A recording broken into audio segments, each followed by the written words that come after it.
So I have no investment, Okay. But എനിക്ക് start ചെയ്യാൻ പറ്റിയ ഒരു ബെസ്റ്റ് ബിസിനസ് ഏതായിരിക്കും? സ്നേഹക്ക് തോന്നുന്ന സ്നേഹയുടെ ഏറ്റവും സ്ട്രോങ് ആയിട്ടുള്ള സ്കിൽ ഏതാണ്? Communication skill. Communication skill. Great.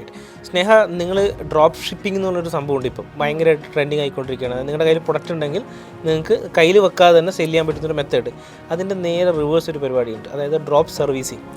സ്നേഹ കമ്മ്യൂണിക്കേഷൻ സ്കിൽ ഉണ്ടെന്ന് പറഞ്ഞു അല്ലേ. സ്നേഹയുടെ ചുറ്റുപാടും, അതായത് സ്നേഹ പഠിക്കുന്ന സ്ഥലത്തോ അല്ലെങ്കിൽ സ്നേഹ വർക്ക് ചെയ്യുന്ന സ്ഥലത്തോ അല്ലെങ്കിൽ സ്നേഹയുടെ കമ്മ്യൂണിറ്റിയിൽ ഒരുപാട് ബിസിനസ് റിക്വയർമെൻറ്റ്സ് ഉണ്ടോ?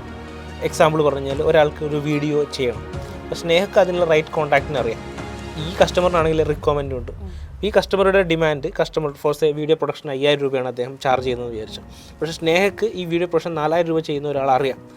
കസ്റ്റമറുടെ അടുത്ത് 5000 വാങ്ങുന്നു, you take the work and you keep your commission 1000 rupees നിങ്ങൾ വാങ്ങുന്നു, എന്നിട്ട് അദ്ദേഹത്തിന് പേ ചെയ്യുന്നു. അങ്ങനെ വർക്ക് ഡെലിവറി സിസ്റ്റം. ഇതിനാണ് ഡ്രോപ്പ് സർവീസിംഗ് എന്ന് പറയുന്നത്. ഇത് ഇന്ത്യയിൽ വളരെ എഫക്റ്റീവായിട്ട് ചെയ്യാൻ പറ്റുന്നൊരു കാര്യമാണ്. കാരണം ഏറ്റവും കൂടുതൽ ഫ്രീലാൻസേഴ്സ് ഉള്ളത് ഇന്ത്യയിലാണ്. ഒരുപാട് US ബേസ്ഡ് ആയിട്ടുള്ള കമ്പനീസും UK ബേസ്ഡ് ആയിട്ടുള്ള കമ്പനീസൊക്കെ എന്ത് ചെയ്യുന്നു, നമ്മൾക്കാണ്, ഇന്ത്യൻസിനാണ് വർക്ക് തന്നുകൊണ്ടിരിക്കുന്നത്. ഫ്രീലാൻസ് കമ്മ്യൂണിറ്റി കൂടിക്കൊണ്ടിരിക്കുന്നതുകൊണ്ട് സർവീസ് ആസ് എ ബിസിനസ് നമുക്ക് നല്ല രീതിയിൽ ചെയ്യാൻ പറ്റും. ശ്രദ്ധിക്കേണ്ട ഒരു ഫാക്ടർ എന്ന് പറഞ്ഞാൽ നല്ല രീതിയിൽ കസ്റ്റമർ കെയർ കൊടുക്കണം. നിങ്ങൾ എന്താണോ പ്രോമിസ് ചെയ്തത് ആ കാര്യങ്ങൾ ചെയ്യുകയാണെന്നുണ്ടെങ്കിൽ ഡെഫിനറ്റ്ലി വർക്കൗട്ട് ആവും.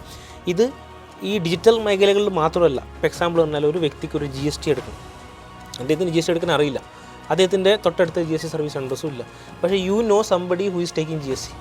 അപ്പോൾ നിങ്ങൾ അതിൻ്റെ ഇൻബിറ്റ്വീൻ ആയിട്ടൊരു മീഡിയേറ്ററായിട്ട് നിന്നുകൊണ്ട് ഈ സർവീസ് ഫെസിലിറ്റേറ്റ് നിന്നുകൊണ്ട് നിങ്ങൾ ചെയ്യുന്ന ഒരു പ്രോഗ്രാമിനാണ് ഡ്രോപ്പ് സർവീസ് എന്ന് പറയുന്നത്.